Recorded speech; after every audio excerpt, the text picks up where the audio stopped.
Bugun alhamdulillah zo'r yashayapmiz. Qo'pol qilayotganda ko'ram ko'radigan darajada zo'r yashayapmiz. To'q biz alhamdulillah, tinch biz alhamdulillah. Pul topamiz desak, sharoit bor. Ibodat qilamiz desak, sharoit bor. Ilm olamiz desak, sharoit bor. Bor, hammasi bor. Bugun biz dangasa bo'lmasak, hamma ish qilsa bo'ladigan darajada alhamdulillah yaxshi yashayapmiz. Bugun biz ummat to'q bo'ldik, boy bo'ldik. O'sha hayotdan nolayotganda ham uyga kirsangiz nimadir yemishi bor yoki yemish yo'qligiga sabab o'zi. Dangasa, ish yoqmas. Bitta joyga borib ish buyursa kibr qiladi.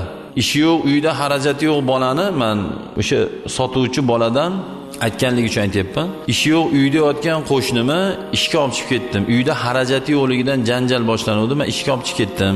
700 minglik oylikni 1 million qilib beraman dedim. Yordamim ham ichida niyat qildim.